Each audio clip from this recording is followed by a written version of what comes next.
Good Yantif, everyone. Beginning at 1:30 this afternoon, we will have multiple Yom Kippur study sessions throughout the building, study sessions with community rabbis, art, music, contemplative walks, a chance to explore the library. And here in our sanctuary, there will be an open conversation between Minister Evan Solomon and Professor David Kaufman on the state of Canadian Jewry. There are family services that continue throughout the day. Our afternoon service, our mincha and martyrology, will include our congregation's part of its second commemoration on October 7th. We hope that you will join us, and then we hope that you continue to join us throughout the day for Yizkor and Nila, and then our beautiful Havdalah, where we will join with our local Israeli community at the Bathurst Plaza to say farewell to Yom Kippur and to finish bringing in this sacred and special time. When I stepped into the Princess of Wales Theatre on a gray, blustery day earlier this year, I did not know that I would be inviting one of English literature's most notorious characters to come into my life and to take a back seat in my mind for nearly 6 months. You'll know of whom I speak in just a moment. That is how iconic he is. He is villain and anti-hero, despised stereotype, and the most nuanced of figures. To portray him is a career killer and the creme de la creme of stage roles.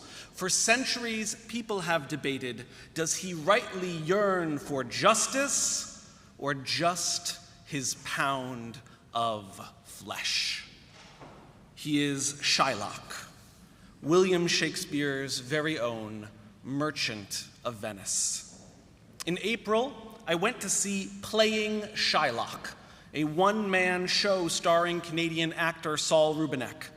The conceit of the play is that you, yes, you, are at the Merchant of Venice. The intermission is over, and Rubinek, playing a version of himself, comes out in a huff to scream at the audience. He has just discovered that the show has been canceled out of fears that it will, quote, add to the current climate of anti-Semitism. For the next hour and a bit, he ruminates on cancel culture, on Jew hatred, his family's relationship to Yiddish theater, and of course, the man himself, Shylock. Rubinek, dressed head to toe in Hasidic garb, has a masterful reveal for us at the end. Sharing family lore, he lets us know his Zayda was a Pashida Yid, a simple Jew. Well, Rubinek's father, Yisroel, he was the rebellious one who ran away, who joined a Yiddish theater company, dreaming of playing this very role and breaking Zayda's heart. Only Yisrael survived the Shoah. As the show closes, Rubinek, in perfect Yiddish, delivers the iconic monologue, I am a Jew, hath not a Jew eyes, ich bin a Yid, hot a Yid nicht ken Eugen. We come to understand in that perfect moment that Rubinek's Shylock is none other than his father Yisroel fulfilling his dream while portraying his Zayda.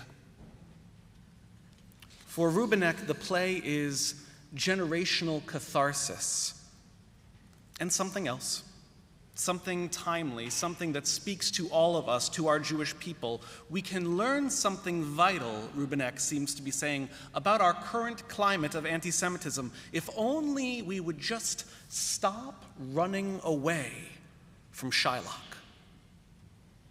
The idea provoked me. It needled me. Is there something? Is there really something we can learn about both ourselves and post-October 7th anti-Semitism from the Merchant of Venice? I resolved in that moment to reach out to an expert. And thank God, I happen to know one. Professor James Bowman has been part of my life since I was 18 years old. First, my teacher, later my mentor, ultimately my friend.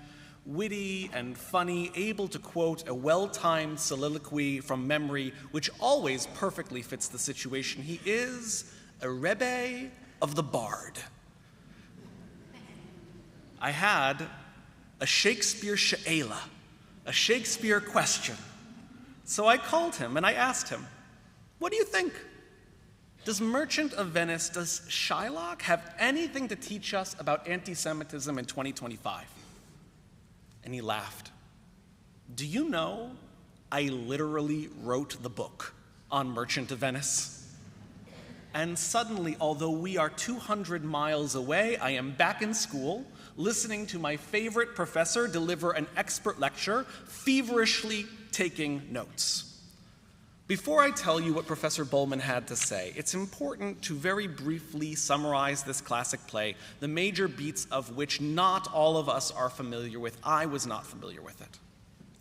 Two Italian nobles take out a loan from the moneylender Shylock. Shylock, a Jew, has often faced open hatred and public humiliation at their hands. As bond for his loan, he demands a pound of flesh should it default. Time passes. The day of repayment is missed, and Shylock refuses any repayment other than revenge. It goes to trial, where the judge rules, yes, indeed, you may have your pound of flesh, but not one drop of Christian blood. The trap is sprung. Shylock is humbled. He accepts repayment on his loan, only to be told, no, you will not be getting that either. By threatening a Christian son of Venice, you have forfeited all of your property. You have in fact forfeited your life. Should Shylock wish to live, forced Catholic conversion is his only fate. Threatened with death, Shylock accepts the judge's Christian mercy. And his final words are, I am content. There are many ways to understand this play, to portray these scenes, but generally they fall into two categories. The first is the classic, or perhaps historical model, wherein Shylock is the antagonist. It is important to remember that at the time of Shakespeare, no Jew had been allowed to live in England for almost 300 years. That distance of time and space did not dim the hatred. Shylock's obsession with blood and flesh is a nod to the blood libel, the slander that Jews drink the blood of Christians. Shylock's comeuppance and forced conversion at the end of the play is just. It's part of the comedy's happy ending. In a performance from this tradition, Shylock sneers. He's slimy, condescending. His words, they are not meant to move you. They are, according to Dara Horn, the author of People Love Dead Jews, a super villain monologue. But the second model is far more complex. Many theater companies portray Shylock with sympathy. The openly rigged court, it reflects the history of Jews in Christian Europe. Shylock's grand, eloquent monologue, if you prick us, do we not bleed? It is sincere. It evokes sympathy, humanity. It forces the audience to confront its bias, perhaps even change their ways. That sounds an awful lot like Teshuvah.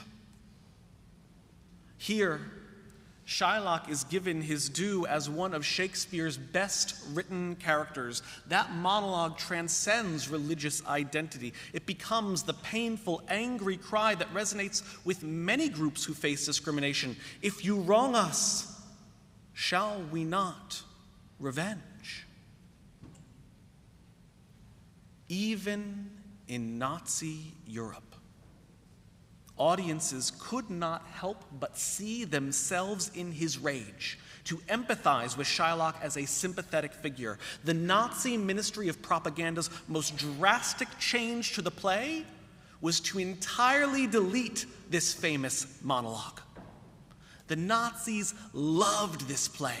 They adored this play for all of its dripping, clear, present anti-Semitism. And still they were afraid to let Shylock speak his pain.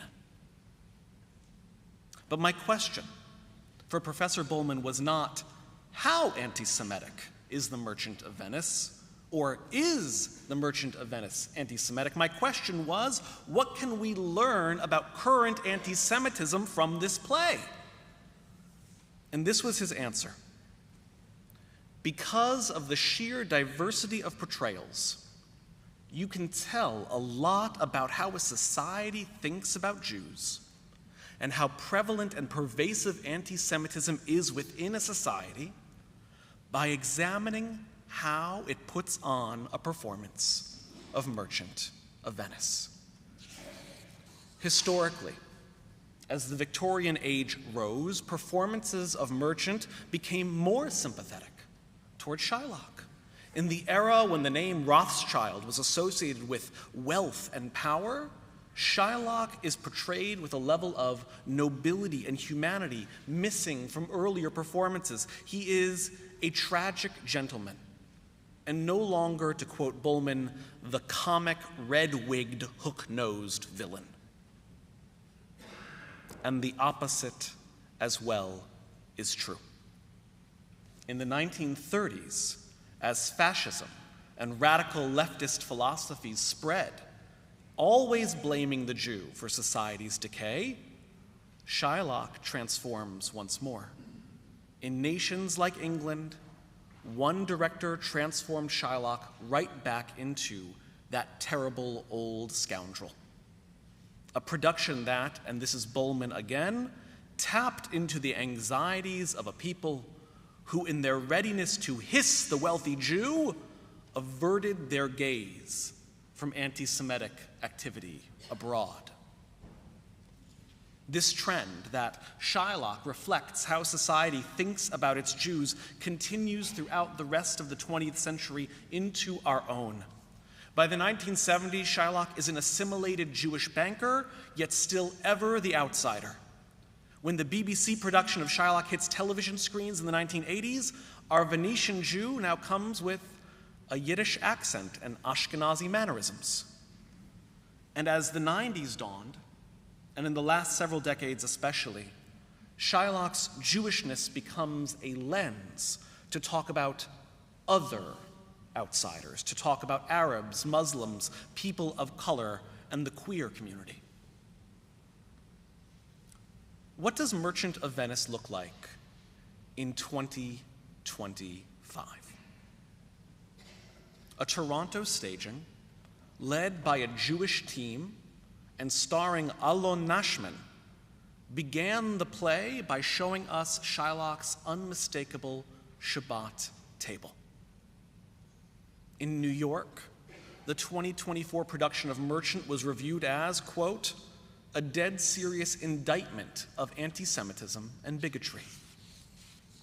And at Edinburgh, the production told the story of an apparently benign city where tolerance buckles all too quickly. This doesn't work, does it? If Bowman is correct and Merchant is supposed to be a barometer, the canary in the coal mine for anti-Semitism in a society, then where is the turn? Where is the cruel and murderous Shylock? Shouldn't there be performances reflecting the rising specter, the accusations of the Jewish people as bloodthirsty, vengeful, pitiless people? Why aren't we seeing him as a cackling warmonger in a gore-stained IDF uniform? If Jews are putting on Merchant, and the Shylocks we are seeing are actually nuanced and sympathetic, Are things actually okay? I don't think so.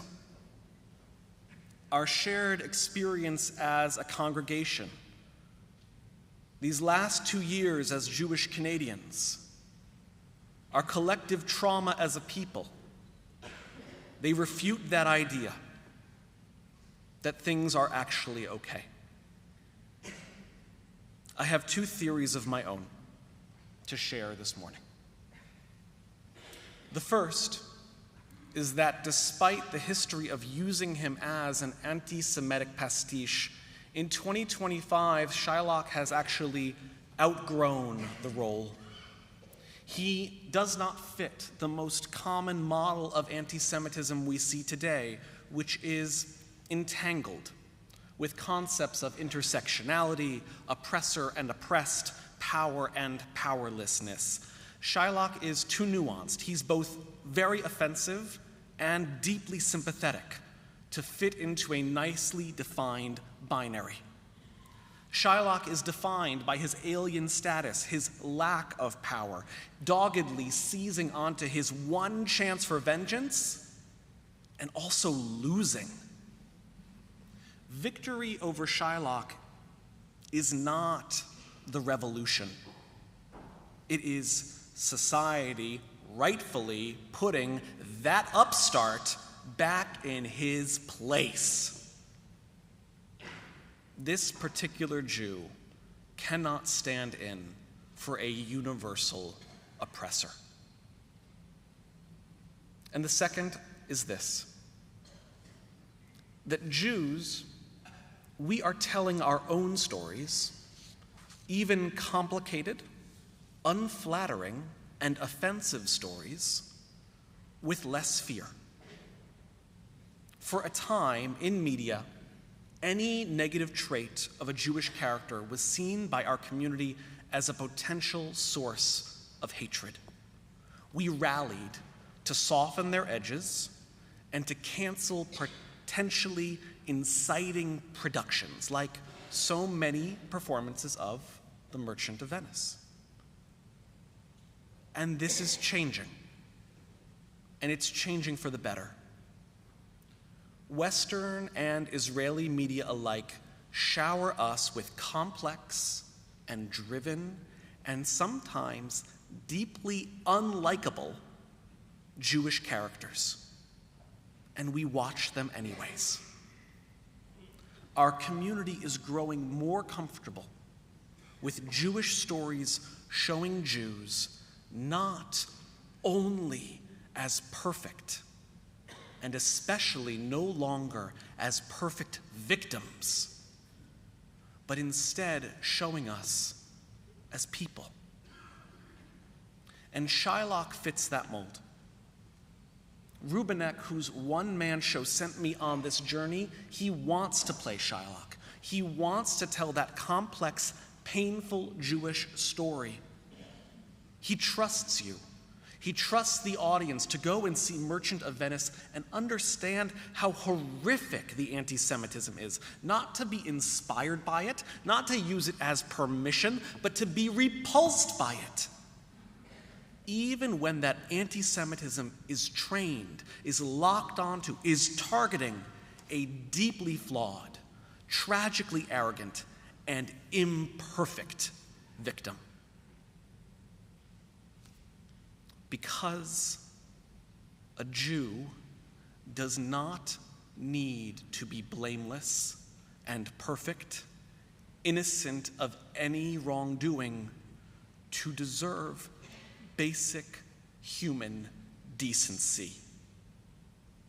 A Jew does not need to be perfect to deserve safety. A Jew does not need to be perfect to deserve life. For if you prick us, do we not bleed?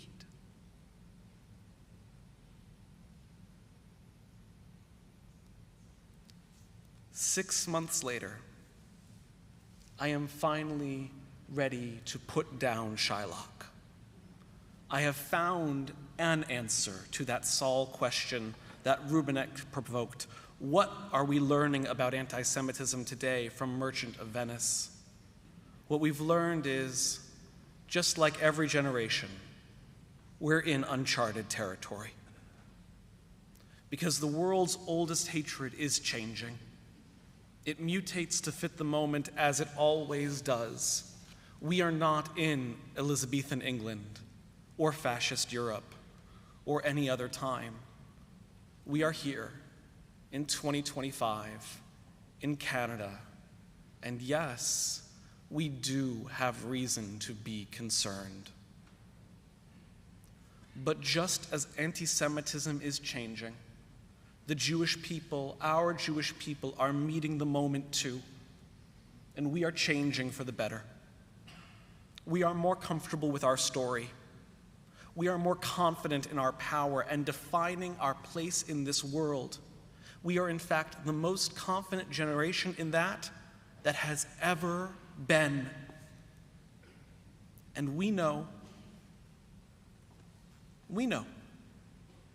that being imperfect humans and rejecting victimhood does not justify the hatred that we have seen come our way.